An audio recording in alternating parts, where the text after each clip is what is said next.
एक बहुत बड़ा नाम है इमाम अबू मालिक का। ये इतने बड़े शख्स हैं कि हारून रशीद ने इन्हें काजी उल कुज़ा बनाया था, चीफ जस्टिस बनाया।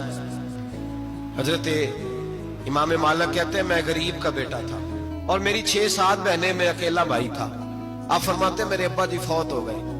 मेरी अम्मी पकड़ के मुझे एक धोबी की दुकान पे ले गई, कहने लगी इसे कपड़े धोने का तरीका बता दे, सलीका समझा दे, ये भी एक छोटी सी लॉन्ड्री की दुकान खोल लेगा, मेरी बेटियों का पेट पालेगा। धोबी कहने लगा ठीक है, मैं 2-3 दिरहम भी दूंगा महीने के, और जब काम सीख जाएगा तो तनख्वाह बढ़ जाएगी। इमाम अबू मालिक रहमतुल्लाह अलैह फरमाते हैं मैं बहनों के लिए रोजी कमाने निकला, मैं बेवा माँ के सर पे बोझ उतारने के लिए निकला, मैं गुर्बत के आलम में निकला। रस्ते में इमाम आजम का मदरसा था। फरमाते मैं वहां चमकते चेहरे देखता, लेकिन अपनी गुर्बत को देख के मैं आगे बढ़ जाता, परेशान होता कि मैं कैसे इल्म हासिल करूंगा। आप फरमाते इमाम साहब मुझे अक्सर देखते। एक दिन इमाम आजम बाहर निकले, मुझे खड़े हुए देखा तो करीब बुलाया, सीने से लगाया, माथा चूमा, क्या नाम है? मैंने कहा अबू मालिक मेरा नाम है। कहा तुम्हें पढ़ने का शौक है? कहा बड़ा शौक है। कहने लगे चल आ जा पढ़ा कर, आ जा मदरसे में पढ़ा कर। कहते मैं सारा दिन वहां पढ़ता, घर से काम करने आता, सारा दिन इमाम आजम के पास पढ़ता रहता। महीना आया तो मेरी अम्मा कहने लगी तनख्वाह लाओ।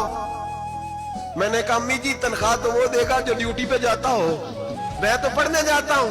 कहते अम्मा घर से निकली और बड़े गुस्से के साथ निकली, कहने लगी मौलवी ने मेरा बच्चा खराब कर दिया, मेरा बच्चा खराब कर दिया, मैं काम पे भेजती थी, इसने किस चक्कर में डाल दिया, मसलों से भी कभी पेट भरा है, काम भी तो करने चाहिए ना।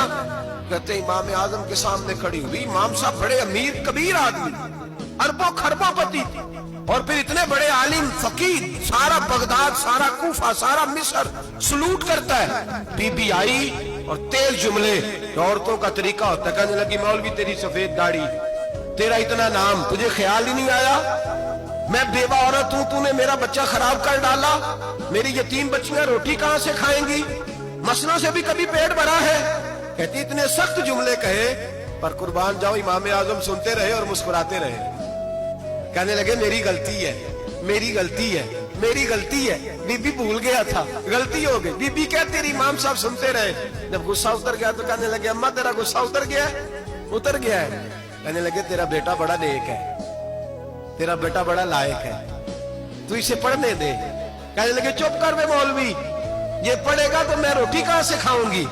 इमाम साहब कहने लगे मुझे बताएगी तेरे घर का खर्चा कितना है?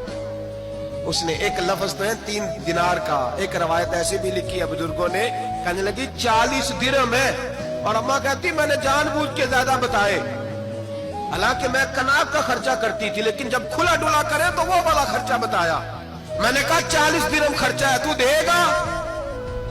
कहते इमाम आजम कहने लगे अम्मा तुझे लेने नहीं आना पड़ेगा, पहली से पहले तेरे घर में पहुंच जाया करेंगे, यकम से पहले आएंगे। हजरत सैयदना इमाम आजम अबू हनीफा रहमतुल्लाह अलैह 1 दिन नहीं, 2 दिन नहीं, 4 दिन नहीं, 5 महीने नहीं, 20 साल तक, कहना आसान, बोलना आसान, सुनना आसान, 20 साल तक इमाम अबू मालिक के घर में खर्चा देते रहे, वो पढ़ते रहे। अम्मा कहने लगी तू मेरे बेटे को लगा तो लिया है, तो पढ़ के बनेगा क्या? हजरत इमाम आजम फरमाने लगे बादशाहों के तख्त पर बैठकर बादशाहों के साथ खाने खाया करेगा, उनके साथ बैठ के हलवा खाएगा, वक्त आएगा तू देखेगी। कहते हैं मेरे इमाम इंतकाल कर गए, वक्त बीत गया। हारून रशीद ने मुझे बुलाया बगदाद में और कहा मैं आपको चीफ जस्टिस बनाने लगा हूं। कहते हैं मैं खुशी से सजदे करने लगा, मैं चीफ जस्टिस बना। मैंने अपनी अम्मा को खत लिखा कि अम्मा बगदाद आ जा, तेरे बेटे को अल्लाह ने बड़ी शान अता कर दी है। फरमाते हैं हारून रशीद की बीवी बड़ी औलिया की, उलमा की बड़ी फरमा बरदार थी, मोहब्बत करने वाली थी। उसने हलवा बना के भेजा, खाना बना के भेजा। हारून रशीद तख्त पे बैठ के खाने लगा तो कहने लगा इमाम साहब आप भी यहीं आ गए मेरे साथ। कहते एक कोने में वो बैठ गया, एक में मैं बैठ गया, बीच में खाना रख लिया। इतनी देर में मेरी अम्मा भी पहुंच गई। 2 लुकमे खाए थे कि अम्मा आ गई। जब अम्मा ने मुझे तख्त पे बैठे देखा, एक यतीम, एक लवारस, एक बिन बाप का बच्चा, वो कल तक जो बहनों के लिए 4 दिनार नहीं ला सकता था, तख्त पे बैठ के जब रोटी खाते देखा तो अम्मा तड़प गई, रोई, चीखें मारी। मैंने कहा अम्मा क्या हुआ? کہنے لگی بیٹا مجھے تیرا استاد یاد آ گیا ہے، اس نے کئی سال پہلے کہا تھا اسے دین کا علم پڑھنے دے، اسے فقیہ بننے دے، یہ بہت آگے جائے گا۔ دیکھ آج اللہ نے تجھے کتنی شان عطا کی ہے۔ کہا بیٹا یہ کمال تیرا نہیں، یہ امام اعظم ابو حنیفہ کا کمال ہے۔